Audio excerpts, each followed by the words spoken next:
The Reigate Squires by Sir Arthur Conan Doyle, narrated by Sam Kusi. It was some time before the health of my friend Mr. Sherlock Holmes recovered from the strain caused by his immense exertions in the spring of '87. The whole question of the Netherlands Sumatra Company and of the colossal schemes of Baron Maupertuis are too recent in the minds of the public and are too intimately concerned with politics and finance to be fitting subjects for this series of sketches. They led, however, in an indirect fashion to a singular and complex problem which gave my friend an opportunity of demonstrating the value of a fresh weapon among the many with which he waged his lifelong battle against crime. On referring to my notes, I see that it was upon the 14th of April that I received a telegram from Lyons, which informed me that Holmes was lying ill in the Hotel Geelong.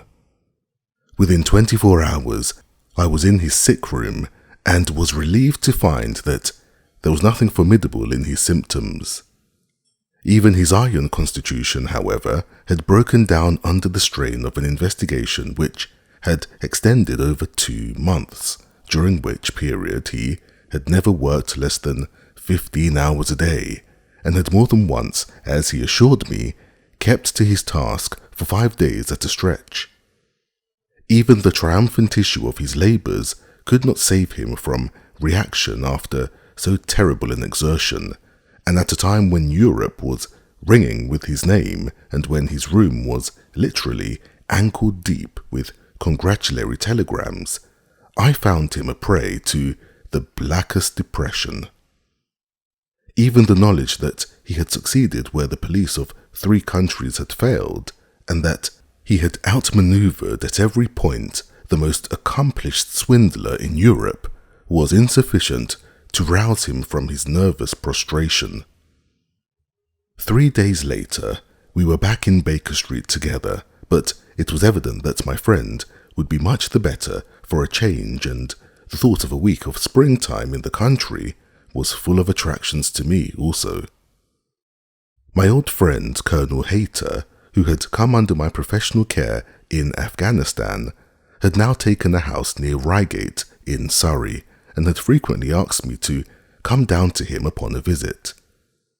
On the last occasion, he had remarked that if my friend would only come with me, he would be glad to extend his hospitality to him also.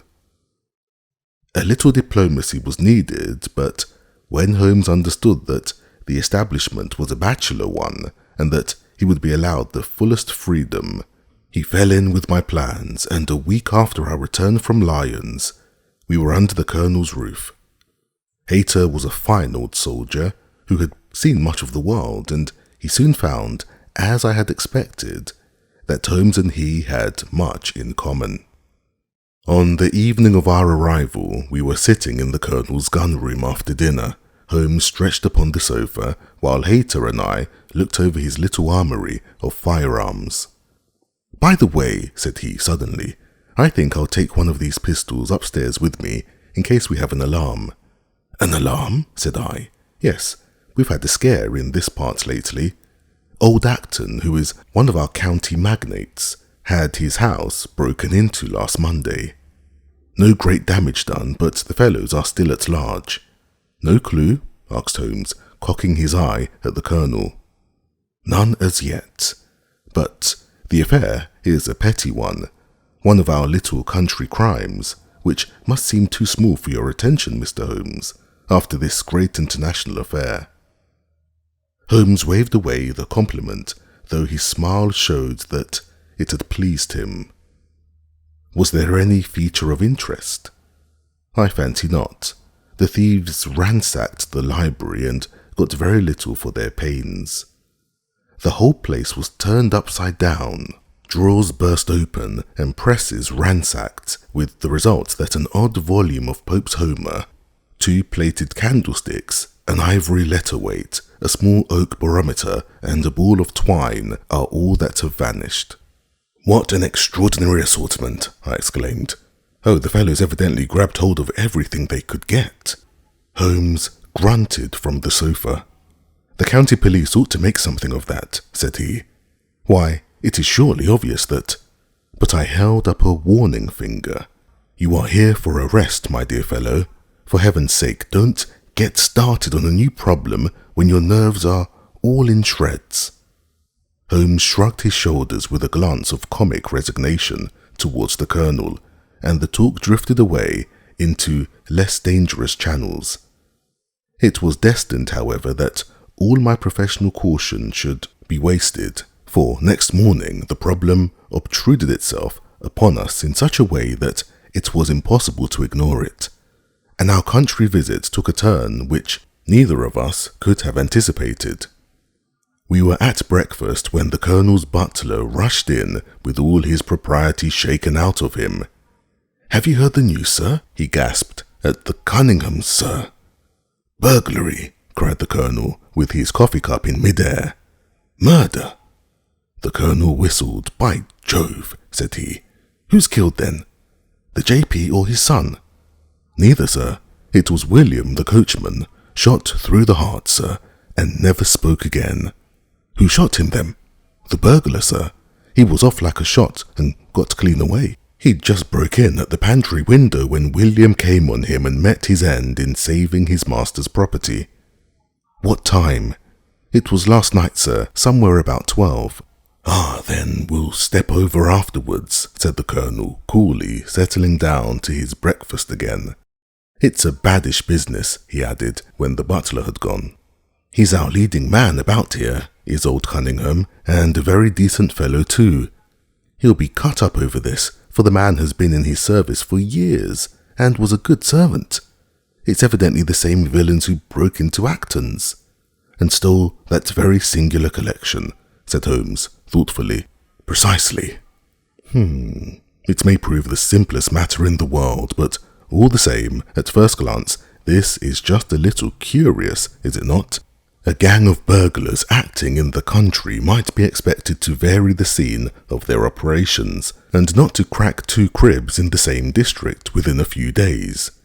When you spoke last night of taking precautions, I remember that it passed through my mind that this was probably the last parish in England to which the thief or thieves would be likely to turn their attention, which shows that I have still much to learn." "I fancy it's some local practitioner," said the Colonel. "In that case, of course, Acton's and Cunningham's are just the places he would go for, since they are far the largest about here." "And richest?" "Well, they ought to be, but they've had a lawsuit for some years which has sucked the blood out of both of them, I fancy. Old Acton has some claim on half Cunningham's estate, and the lawyers have been at it with both hands. If it's a local villain, there should not be much difficulty in running him down," said Holmes, with a yawn. "All right, Watson, I don't intend to meddle." "Inspector Forrester, sir," said the butler, throwing open the door. The official, a smart, keen-faced young fellow, stepped into the room. "Good morning, Colonel," said he. "I hope I don't intrude, but we hear that Mr. Holmes of Baker Street is here." The Colonel waved his hand towards my friend, and the inspector bowed. "We thought that perhaps you would care to step across, Mr. Holmes." "The fates are against you, Watson," said he, laughing. "We were chatting about the matter when you came in, Inspector. Perhaps you can let us have a few details." As he leaned back in his chair in the familiar attitude, I knew that the case was hopeless. We had no clue in the Acton affair, but here we have plenty to go on, and there's no doubt it is the same party in each case. The man was seen.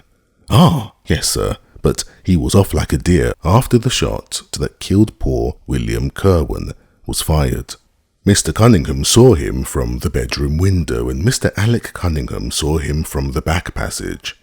It was 11:45 when the alarm broke out.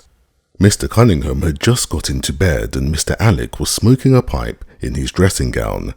They both heard William, the coachman, calling for help, and Mr. Alec ran down to see what was the matter. The back door was open, and as he came to the foot of the stairs, he saw 2 men wrestling together outside. One of them fired a shot, the other dropped, and the murderer rushed across the garden and opened the hedge. Mr. Cunningham, looking out of his bedroom, saw the fellow as he gained the road, but lost sight of him at once. Mr. Alec stopped to see if he could help the dying man, and so the villain got clean away. Beyond the fact that he was a middle-sized man and dressed in some dark stuff, we have no personal clue, but we are making energetic inquiries, and if he is a stranger, we shall soon find him out. What was this William doing there? Did he say anything before he died? Not a word. He lives at the lodge with his mother, and as he was a very faithful fellow, we imagine that he walked up to the house with the intention of seeing that all was right there. Of course, this Acton business has put everyone on their guard. The robber must have just burst open the door. The lock has been forced when William came upon him. Did William say anything to his mother before going out? She is very old and deaf, and we can get no information from her. The shock has made her half-witted, but I understand that she was never very bright. There is one very important circumstance, however. Look at this. He took a small piece of torn paper from a notebook and spread it out upon his knee. This was found between the finger and thumb of the dead man. It appears to be a fragment torn from a larger sheet. You will observe that the hour mentioned upon it is the very time at which the poor fellow met his fate. You see that his murder might have torn the rest of the sheet from him, or he might have taken this fragment from the murderer. It reads almost as though it were an appointment. Holmes took up the scrap of paper, a facsimile of which is here reproduced. Presuming that it is an appointment, continued the inspector, it is of course a conceivable theory that this William Kirwan, though he had the reputation of being an honest man, may have been in league with the thief. He may have met him there, may even have helped him to break in the door, and then they may have fallen out between themselves. This writing is of extraordinary interest, said Holmes, who had been examining it with intense concentration. These are much deeper waters than I had thought. He sank his head upon his hands, while the inspector smiled at the effect which his case had had upon the famous London specialist. Your last remark, said Holmes, presently, as to the possibility of there being an understanding between the burglar and the servant, and this being a note of appointment from one to the other, is an ingenious and not entirely impossible supposition. But this writing opens up. He sank his head into his hands again, and remained for some minutes in the deepest thought. When he raised his face again, I was surprised to see that his cheek was tinged with colour, and his eyes as bright as before his illness.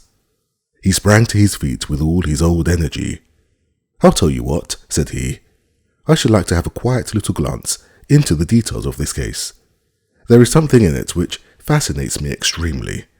If you will permit me, Colonel, I will leave my friend Watson and you, and I will step round with the inspector to test the truth of one or two little fancies of mine.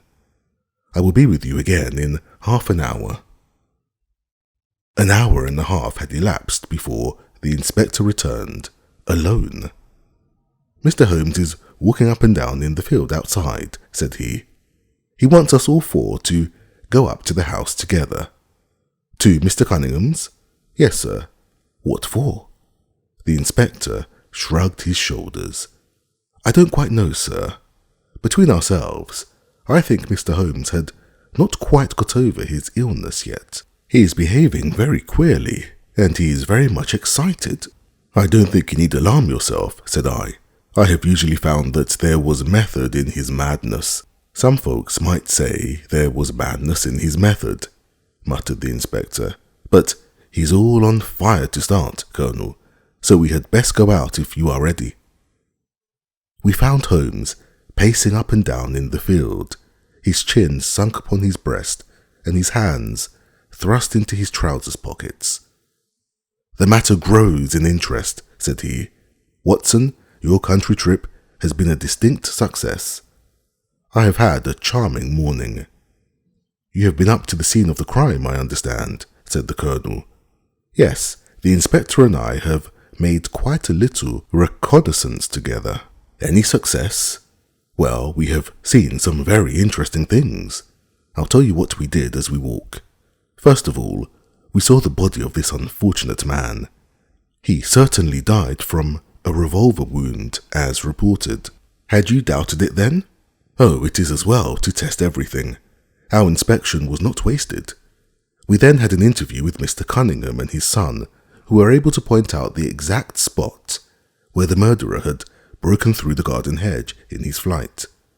This was of great interest. Naturally. Then we had a look at this poor fellow's mother. We could get no information from her, however, as she is very old and feeble. And what is the result of your investigations?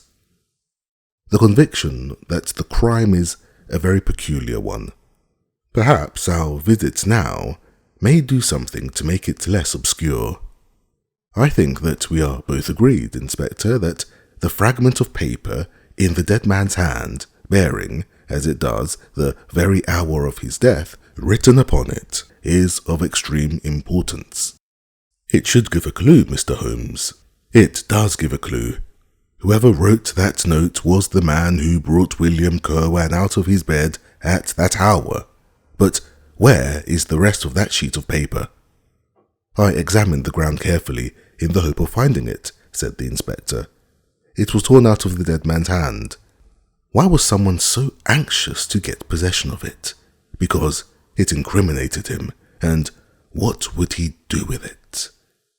Thrust it into his pocket, most likely, never noticing that a corner of it had been left in the grip of the corpse. If we can get the rest of that sheet, it is obvious that we should have gone a long way towards solving the mystery. Yes, but how can we get at the criminal's pocket before we catch the criminal? Well, it was worth thinking over. Then there is another obvious point. The note was sent to William. The man who wrote it could not have taken it, otherwise, of course, he might have delivered his own message by word of mouth. Who brought the note then? Or did it come through the post? I have made inquiries, said the inspector. William received a letter by the afternoon post yesterday. The envelope was destroyed by him. Excellent, cried Holmes, clapping the inspector on the back. You've seen the postman. It is a pleasure to work with you. Well, here is the lodge, and if you will come up, Colonel, I will show you the scene of the crime. We passed the pretty cottage where the murdered man had lived and walked up an oak-lined avenue to the fine old Queen Anne house, which bears the date of Malplaquet upon the lintel of the door. Holmes and the inspector led us round it until we came to the side gate, which is separated by a stretch of garden from the hedge which lines the road. A constable was standing at the kitchen door. "Throw the door open, officer," said Holmes. Now, it was on those stairs that young Mr. Cunningham stood and saw the two men struggling just where we are. Old Mr. Cunningham was at that window, the second on the left, and he saw the fellow get away just to the left of that bush. Then Mr. Alec ran out and knelt beside the wounded man. The ground is very hard, you see, and there are no marks to guide us. As he spoke, two men came down the garden path from round the angle of the house. The one was an elderly man with a strong, deep-lined, heavy-eyed face. The other a dashing young fellow whose bright, smiling expression and showy dress were in strange contrast with the business which had brought us there. "Still at it, then?" said he to Holmes. "I thought you Londoners were never at fault. You don't seem to be so very quick after all." "Ah, you must give us a little time," said Holmes, good-humouredly. "You'll want it," said young Alec Cunningham. "Why, I don't see that we have any clue at all." "There's only one," answered the inspector. "We thought that if we could only find— Good heavens, Mr. Holmes, what is the matter?" My poor friend's face had suddenly assumed the most dreadful expression. His eyes rolled upwards, his features writhed in agony, and with a suppressed groan. He dropped on his face upon the ground. Horrified at the suddenness and severity of the attack, we carried him into the kitchen, where he lay back in a large chair and breathed heavily for some minutes. Finally, with a shamefaced apology for his weakness, he rose once more. "Watson would tell you that I have only just recovered from a severe illness," he explained. "I am liable to these sudden nervous attacks." "Shall I send you home in my trap?" asked Lord Cunningham. "Well, since I am here, there is one point on which I should like to feel sure. We can very easily verify it." "What is it?" "Well, it seems to me that it is just possible that the arrival of this poor fellow William was not before but after the entrance of the burglar into the house. You appear to take it for granted that, although the door was forced, the robber never got in." "I fancy that is quite obvious," said Mr. Cunningham gravely. "Why, my son Alec had not yet gone to bed, and he would certainly have heard anyone moving about." "Where was he sitting?" "I was smoking in my dressing room." "Which window is that?" "The last on the left, next to my father's." "Both of your lamps were lit, of course?" "Undoubtedly." "There are some very singular points here," said Holmes, smiling. "Is it not extraordinary that a burglar, and a burglar who had had some previous experience, should deliberately break into a house at a time when he could see from the lights that 2 of the family were still afoot? He must have been a cool hand. Well, of course, if the case were not an odd one, we should not have been driven to ask you for an explanation," said young Mr. Alec. "But as to your ideas that the man had robbed the house before William tackled him, I think it is a most absurd notion. Wouldn't we have found the place disarranged and missed the things which he had taken?" "It depends on what the things were," said Holmes. "You must remember that we are dealing with a burglar who is a very peculiar fellow and who appears to work on lines of his own. Look, for example, at the queer lot of things which he took from Acton's. What was it? A ball of string, a letter weight, and I don't know what other odds and ends." "Well, we are quite in your hands, Mr. Holmes," said old Cunningham. "Anything which you or the inspector may suggest will be most certainly done." "In the first place," said Holmes, "I should like you to offer a reward, coming from yourself, for the officials may take a little time before they would agree upon the sum, and these things cannot be done too promptly. I have jotted down the form here, if you would not mind signing it. £50 was quite enough, I thought." "I would willingly give 500, said the J.P., taking the slip of paper and the pencil which Holmes handed to him. "This is not quite correct, however," he added, glancing over the document. "I wrote it rather hurriedly. You see, you begin, 'Whereas at about 1:45 on Tuesday morning an attempt was made,' and so on. It was at 11:45, as a matter of fact." I was pained at the mistake, for I knew how keenly Holmes would feel any slip of the kind. It was his speciality to be accurate as to facts, but his recent illness had shaken him, and this one little incident was enough to show me that he was still far from being himself. He was obviously embarrassed for an instant, while the inspector raised his eyebrows, and Alec Cunningham burst into a laugh. The old gentleman corrected the mistake, however, and handed the paper back to Holmes. "Get it printed as soon as possible," he said. "I think your idea is an excellent one."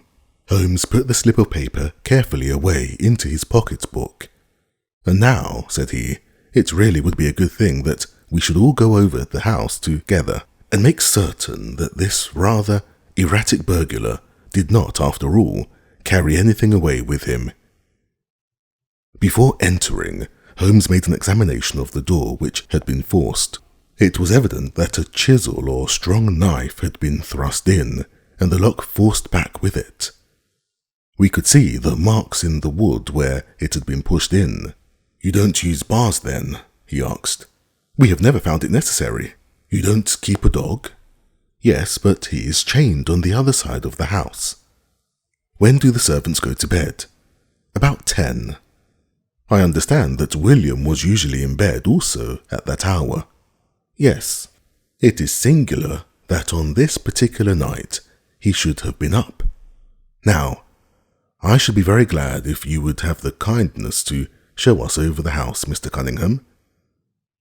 A stone-flagged passage with the kitchens branching away from it led by a wooden staircase directly to the first floor of the house. It came out upon the landing opposite to a second, more ornamental stair which came up from the front hall.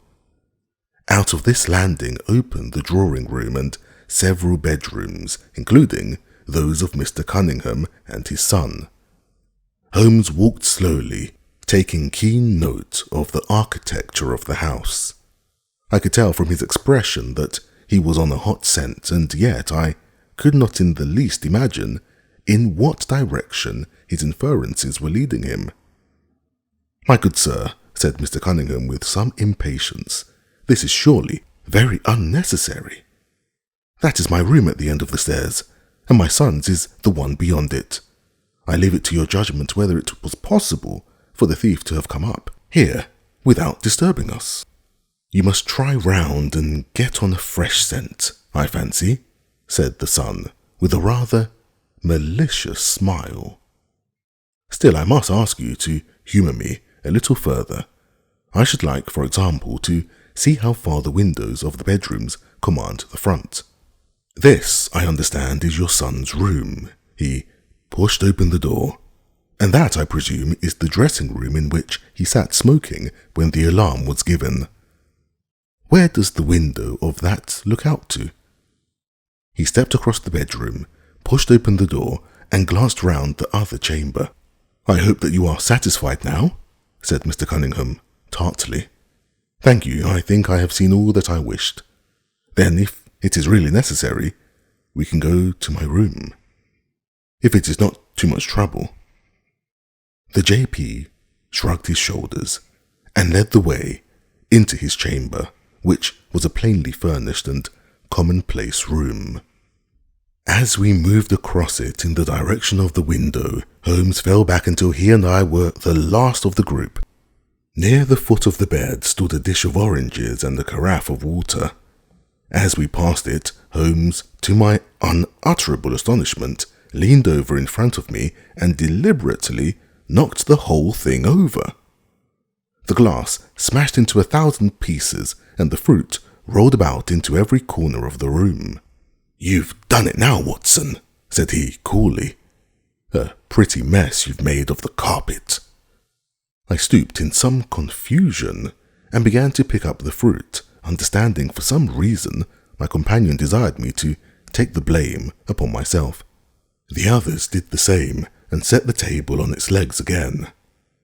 "Hello," cried the inspector. "Where's he got to?" Holmes had disappeared. "Wait here an instant," said young Alec Cunningham. "The fellow is off his head, in my opinion. Come with me, father, and see where he has gone to." They rushed out of the room, leaving the inspector, the colonel, and me staring at each other. "Upon my word, I'm inclined to agree with Master Alec," said the official. "It may be the effect of his illness, but it seems to me that—" His words were cut short by a sudden scream of, "Help! Help! Murder!" With a thrill, I recognized the voice of that of my friend. I rushed madly from the room onto the landing. The cries, which had sunk down into a hoarse, inarticulate shouting, came from the room which we had first visited. I dashed in and on into the dressing room beyond. The two Cunninghams were bending over the prostrate figure of Sherlock Holmes, the younger clutching his throat with both hands, while the elder seemed to be twisting one of his wrists.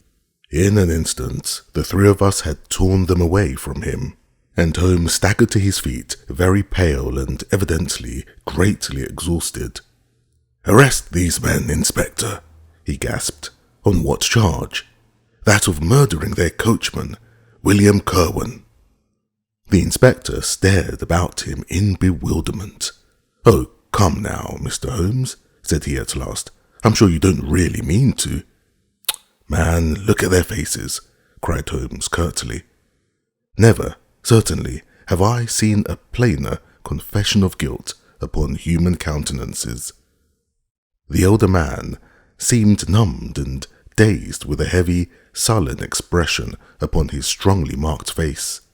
The son, on the other hand, had dropped all that jaunty, dashing style which had characterized him, and the ferocity of a dangerous wild beast gleamed in his dark eyes and distorted his handsome features. The inspector said nothing, but stepping to the door, he blew his whistle. Two of his constables came at the call. "I have no alternative, Mr. Cunningham," said he. "I trust that this may all prove to be an absurd mistake, but you can see that—" "Ah, would you? Drop it." He struck out with his hand, and the revolver which the young man was in the act of cocking clattered down upon the floor. "Keep that," said Holmes, quietly putting his foot upon it. "You will find it useful at the trial. But this is what we really wanted." He held up a little crumpled piece of paper. "The remainder of the sheet," cried the inspector. "Precisely. And where was it?" "Where I was sure it must be. I'll make the whole matter clear to you presently. I think, Colonel, that you and Watson might return now, and I will be with you again in an hour at the furthest. The inspector and I must have a word with the prisoners, but you will certainly see me back at luncheon time." Sherlock Holmes was as good as his word.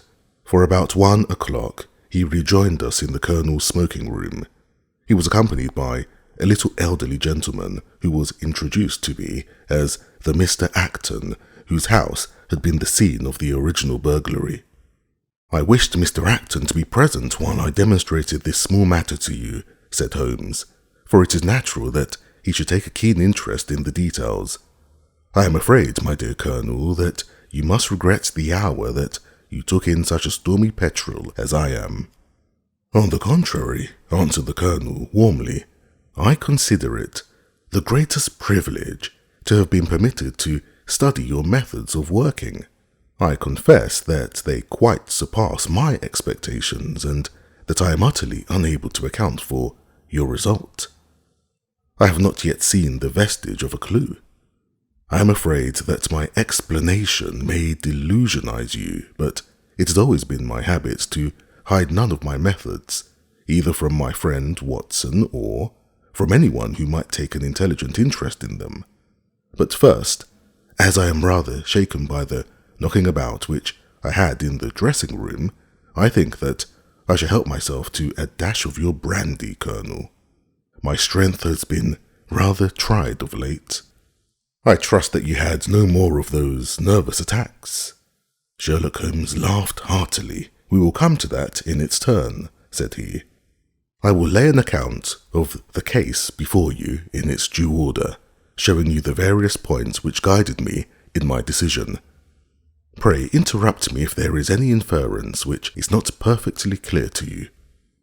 It is of the highest importance in the art of deduction to be able to recognize out of a number of facts which are incidental and which vital. Otherwise, your energy and attention must be dissipated instead of being concentrated. Now, in this case, there was not the slightest doubt in my mind from the first that the key of the whole matter must be looked for in the scrap of paper in the dead man's hand. Before going into this, I would draw your attention to the fact that if Alec Cunningham's narrative was correct, and if the assailant, after shooting William Kerwin, had instantly fled, then it obviously could not be he who tore the paper from the dead man's hand.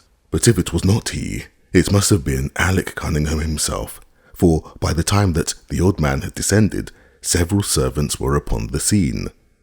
The point is a simple one, but the inspector had overlooked it because he had started with the suspicion that these county magnates had had nothing to do with the matter.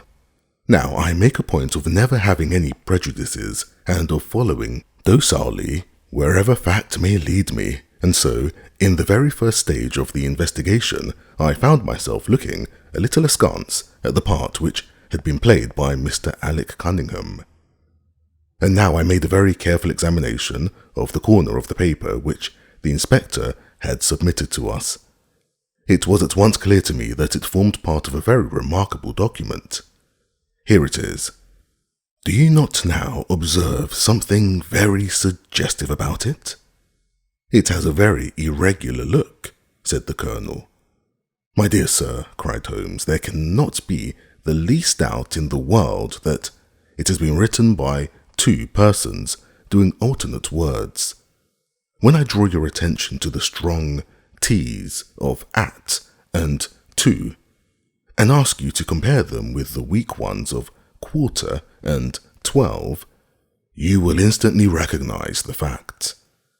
A very brief analysis of these four words would enable you to say with the utmost confidence that the learn and the maybe are written in the stronger hand and the what in the weaker. By Jove, it's as clear as day, cried the Colonel. Why on earth should two men write a letter in such a fashion? Obviously the business was a bad one, and one of the men, who distrusted the other, was determined that whatever was done, each should have an equal hand in it.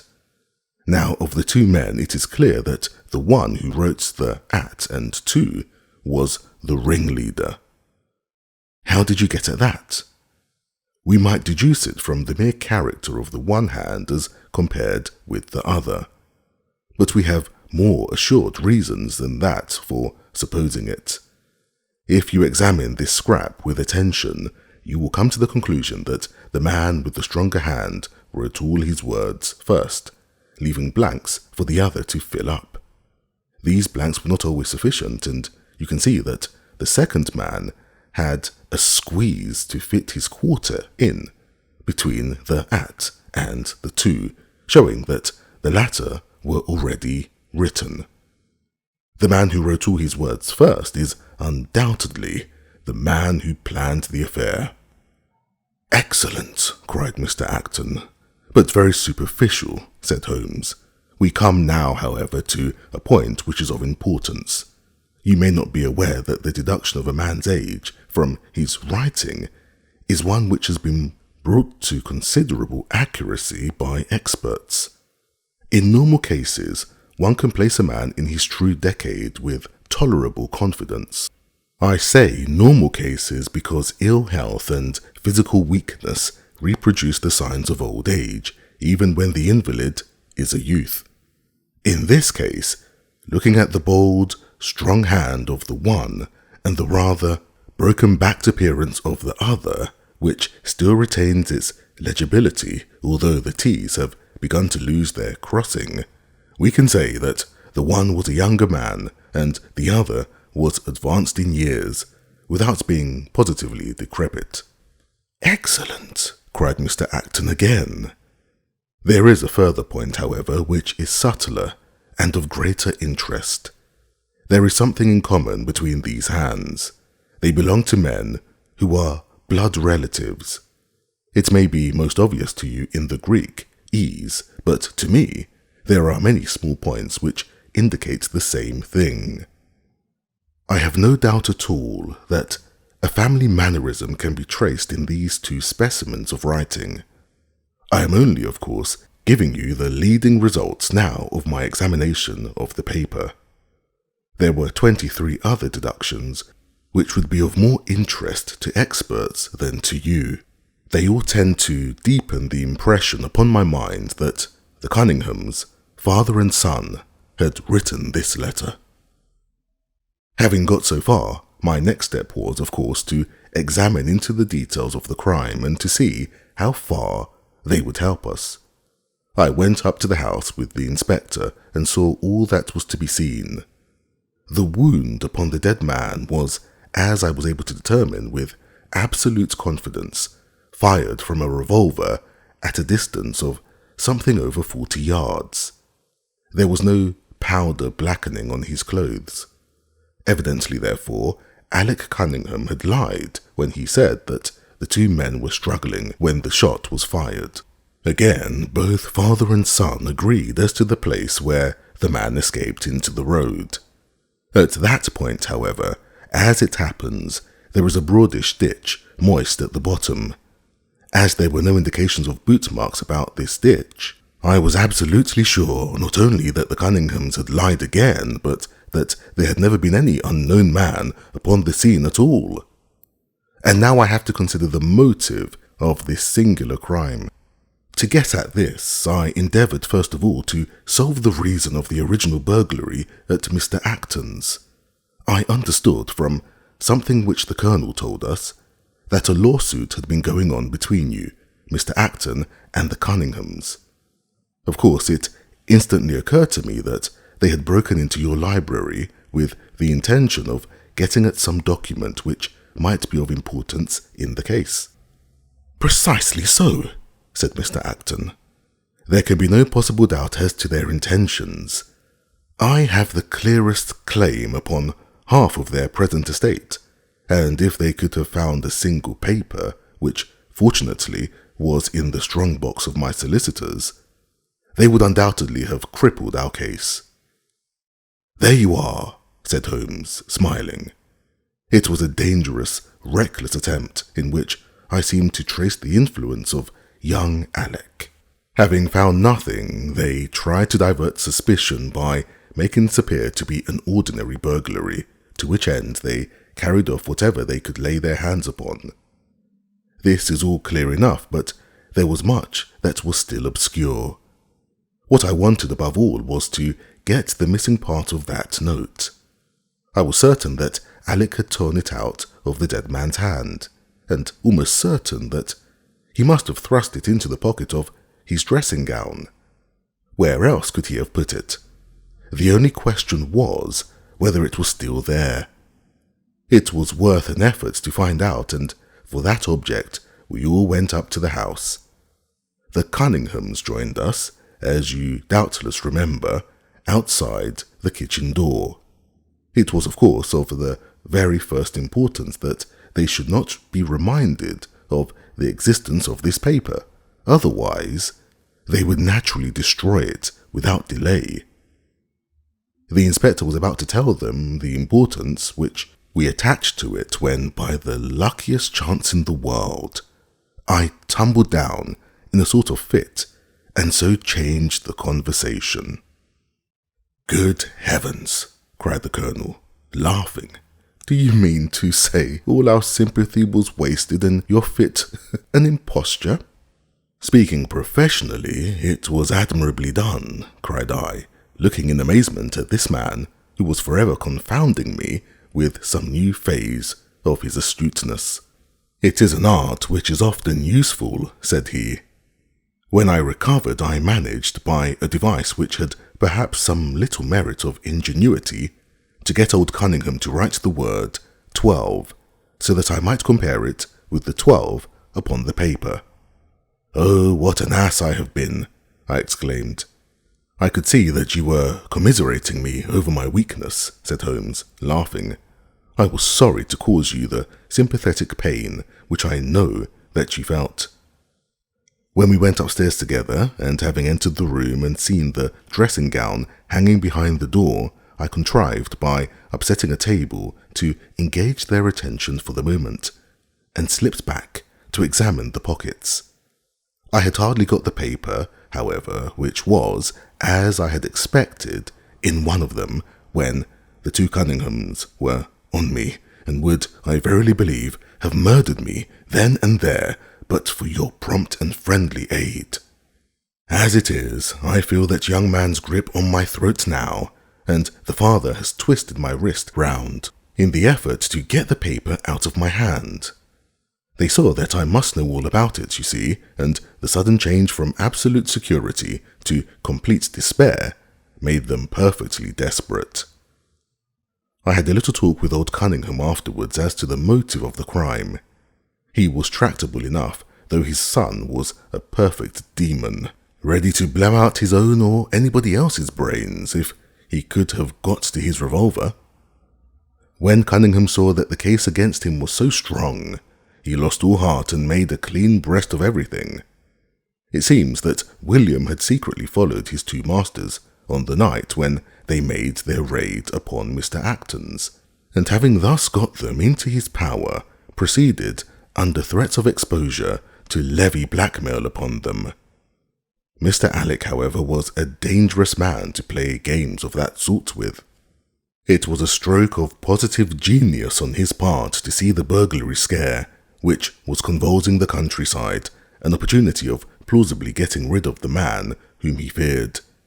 William was decoyed up and shot, and had they only got the whole of the note and paid a little more attention to detail in the accessories, it is very possible that suspicion might never have been roused. "And the note?" I asked. Sherlock Holmes placed the subjoined paper before us. "If you will only come round at 11:45 to the East Gate, you will learn what will very much surprise you and maybe be of the greatest service to you and also to Annie Morrison. But say nothing to anyone upon the matter." "It is very much the sort of thing that I expected," said he. "Of course, we do not yet know what the relations may have been between Alec Cunningham, William Kirwan, and Annie Morrison. The result shows that the trap was skillfully baited. I am sure that you cannot fail to be delighted with the traces of heredity shown in the P's and in the tails of the G's.